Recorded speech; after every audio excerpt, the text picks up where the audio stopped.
Together with others, we're going step by step and we're trying to do better and better.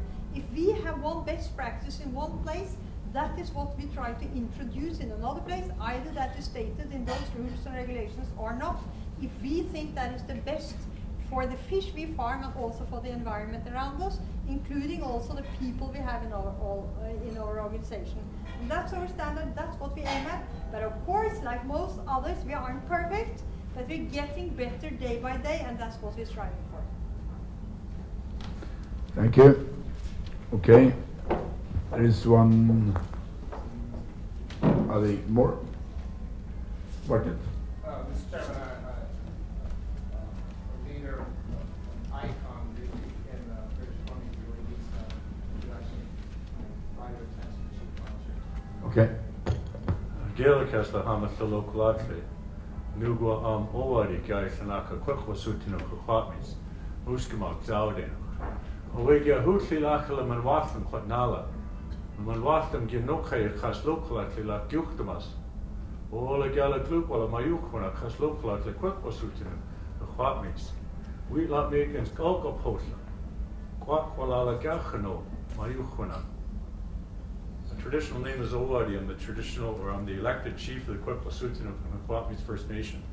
I'm also here speaking on behalf of the Musqueam Dowding Tribal Council. I know that I've met a number of you before, and I'm sure that some of you might even remember me. But what I wanted to talk to you today about, I want to ask everyone, who's Norwegian here?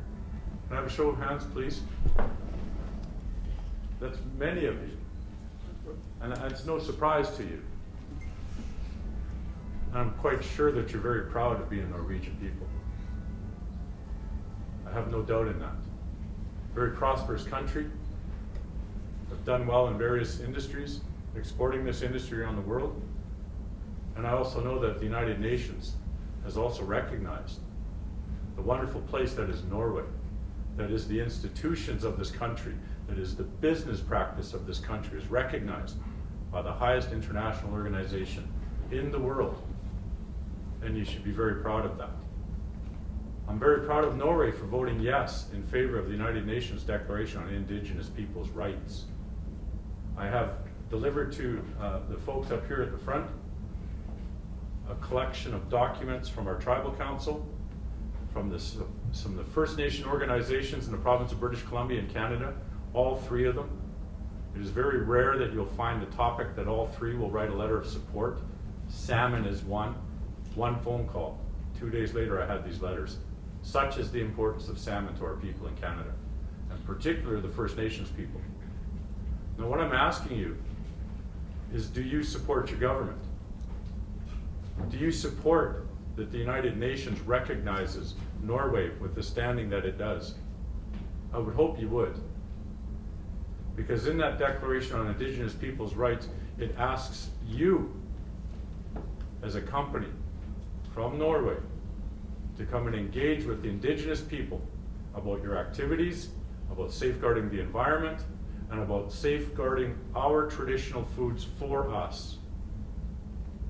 And I can't say to the world today that you've done that. In that document package there is something that we provided to our government that I know for fact was given to Marine Harvest Canada. It was disregarded outright. That's your company under the Norwegian flag in direct opposition to what your country says at the United Nations. I ask you, is that good enough for you? I would hope it's not. If in fact it is good enough for you, then I suggest you lobby your government in Norway to retract the support on the UN Declaration. Because if you're not going to walk it, there's no use talking about it. Now, I've had a look at your report, and there's a couple things that I see as opportunity. When I see the Q Marine standard that's been put forward over and above what other companies are doing, I suggest to you that that's your opportunity to incorporate the UN Declaration in your practices in other countries. Because if you were to do that in its fullest form, I would not be coming here to speak as I do. You would, if you incorporated the very principles of this declaration in its fullest form, you would not be facing the problems you do in Chile. because you would be drawing from the experience and knowledge of the people that live in those countries. I could study Norwegian history for years. It would not make me an expert as much as you know. And so I would turn to you and ask you questions rather than trying to pretend that I know. I'm grateful that you've given me an opportunity to speak to you, and I know that time is tight. The UN Declaration is the first thing I wanted to talk about. There are two others, and I will be brief. In your document, under Sustainability, page 3, Dear Shareholder Letter from OSA. I'm sorry, I have trouble with your last name, OSA, so I just refer to it as OSA. Also is good enough. OSA, thank you. Yeah. And it says, to maintain our license to operate. I believe that that is your social license to operate. And I believe that I can report to you with great accuracy that in British Columbia, it is getting lower. Norwegian efforts in fish farming is not being characterized in a very complementary way, so to speak. And you talk here also about there's a risk that the presence of sea lice on our sites may harm wild salmon. I ask you about your national salmon fjords. That's a principle that your government has put into play. It is a principle that guides your operations as a company. And I ask you to bring that principle to the Broughton Archipelago, where we have 7 wild salmon rivers on the verge of extinction, and the only thing new in our territory is aquaculture. I'm tired of having conversations that have no end. I am tired of having conversations simply to be heard, knowing full well that Marine Harvest has not demonstrated to me and willingness to change anything at all, but they're willing to talk. How often would you sit at the table if you know that to be the case? I also noticed that under main events, page 1, I made a little note here, courts in Canada. There's a court case that Alexandra Morton spoke of. It's caused a fundamental switch in how this industry is going to be operated in Canada. There will be a new regulatory regime for this. It will come from the Department of Fisheries and Oceans. I won't get into too much detail, but the Supreme Court of Canada gives direction to the Crown to engage and consult and accommodate First Nations people. And so they must come and work with us in the development of this new regulatory framework, and that will affect your business opportunities in Canada. Now, days before making my way here to Norway, I had a meeting with senior level of Department of Fisheries and Oceans and an organization of BC First Nation Fish Council, which is fully mandated to look after salmon for all 203 First Nations in BC. There is now 4 people identified to develop the very basic framework to move forward with, and one of them is talking to you right this minute. We have letters of support from every First Nation organization. They are the ones that have mandated me to be here today to talk like this. It is supported by all First Nations in British Columbia. I want to end in talking about the class action lawsuit that our First Nation has filed. It is against the provincial government. It is seeking a declaration that farmed salmon, the sea lice that comes from farmed salmon, has had a negative impact on the wild salmon in our territories. And in that declaration, there will also be a requirement to move towards closed containment. I was very fortunate this trip to Norway. I went to a beautiful city, Bergen, met some wonderful Norwegian people. One in particular, he has a company, it's called Preline. I'm wondering if any of you have heard of him, because he certainly says that Marine Harvest doesn't talk to him or support what he's doing. I'm sorry, I can only say what I've been told by this man. He's someone that appears to me has got a closed containment system worthy of exploration. I'm not an engineer, I will never pretend to be one, but I can see a simple design that looks to make sense. And what it's going to take is the resources, but first it's going to take the understanding of the need, and then it's going to take a commitment, a social responsibility commitment from the leaders of this industry to begin to meaningfully explore the next phase of aquaculture. The way you do business today is remarkably different than the way you did it when it first started. Correct me if I'm wrong. But what I'm presenting to you is a message that it is clearly time in the history of aquaculture and with the Norwegian government, the Norwegian people's understanding of this industry, to help it evolve, take that next step, become truly responsible socially as a corporate citizen of this world.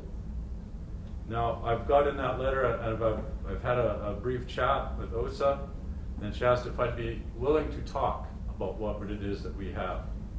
I would be willing to talk, but our First Nation is under-resourced. It's a struggle for us to travel, especially to places such as this. I would love to come here and have substantive negotiations and discussions about how we can accommodate our interests as Aboriginal people. How is it that I can help Marine Harvest live up to the UN declaration that your company supports internationally? How can I help you evolve to the next stage within aquaculture, respecting the needs of the Indigenous people in a country where you have made yourselves very obvious in attending? If you were to have a look, I don't expect you as shareholders to understand when I talk about the very key locations for migratory wild salmon, but I know that I've pointed it out many times to Marine Harvest Canada. And this struggle is not going to end. Your attachment to our territory is one of finances. Your attachment to Canada and the Broughton Archipelago is defined by a number and a bottom line. Our attachment to our territory stems back to the beginning of time. And we are not going anywhere. And we are the people that reside in the country. We are the people that rely upon the food sources that is the basis of our culture. One of you gentlemen mentioned when I put this on today, I guess it's showtime. I want you to know that I'm different than you from the moment you see me. And I don't mean that I'm better, far from it. I want you to know that my worldview is slightly different. And my values and the structures that I want to pursue and how I want to protect who we are, how we are, and where we are is different than how you view things. But there has to be some substantive discussions where you can demonstrate to me a willingness to actually change how you do business. Now I ask all of you as shareholders to instruct your board up here to invite me back. To invite me back to have the discussions that I think are mutually beneficial, not only for Marine Harvest.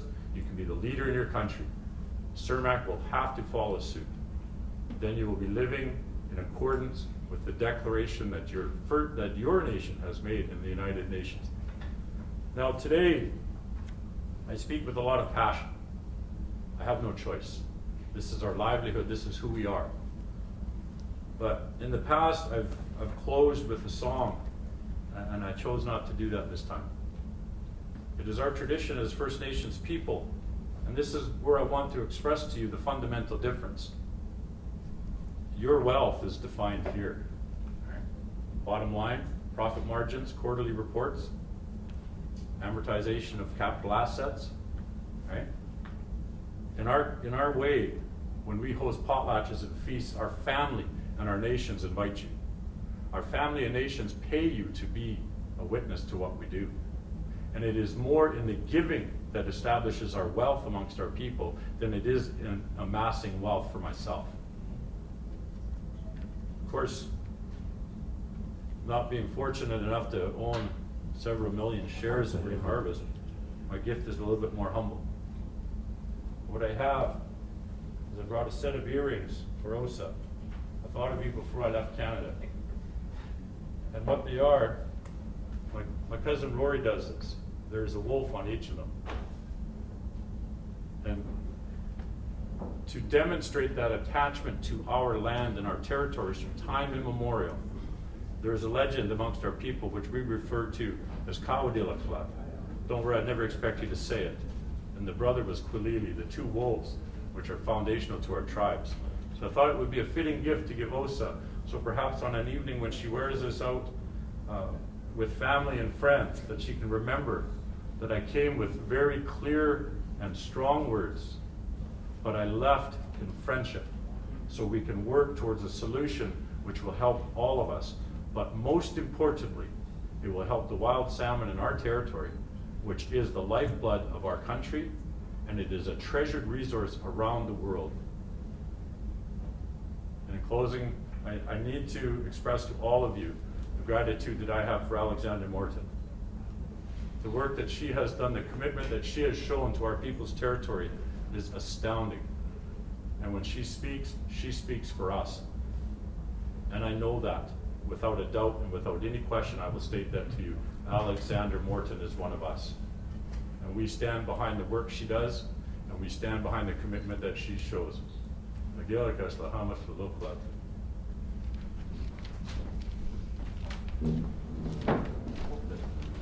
you, Bob. Since you called me also, I call you Bob, and I don't forget that I was the first person to invite you for dinner last year. And since then, I'm listening to what you're saying, and it was continuing the open discussion and dialogue. And it's all the way forward. We need to have this long conversation. What I have for you as shareholders, I've ensured the best I could. I didn't know how many of you were going to be here. It wasn't really on the invitee list, so I couldn't establish that. In here is the letter from our tribal council to OSA. In here is the plan we've put forward to the safeguarding of salmon in our territory. In here are documents from the First Nation organizations in British Columbia, all 3 of them, that support what I'm here to do. And also, just for your bedtime reading, all of you, there's a UN declaration at the very back. You'll find it quite scintillating if you sink your teeth into it. Thank you very much. Thank you. Thank you very much. It Chairman, was. I intend to withdraw the resolution. Sorry? I intend to withdraw the resolution as you have invited me to do. Okay. In response to my belief that the board has renewed its commitment to examine the disease problems. Your appointment and recruitment of people of such stature as Mr. Moray to positions of extraordinary responsibility at this critical juncture in the company's life. In view of the conversations that we have enjoyed in the last number of days and the promise of more conversations, including travel to some of these areas where Marine Harvest has its footprint, Chile, British Columbia, I promise you that it will not be a labor of any torture at all to visit some of these places. And of course, in high regard for some of the employee directors, such as Mr. Nygaard, who we stand with in solidarity in his respect, both for the environment and workers' rights, which, as you know, are so pivotal and so present in Chile. So with that, Mr. Chairman, I withdraw the resolution. Thank you very much, Bartlett. I appreciate really the way you have presented your case and your thoughts. And we have been together for several reasons, several occasions during the last days.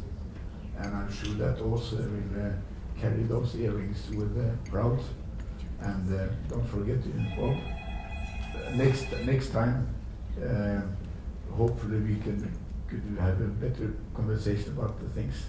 We are doing everything we can to improve ourselves.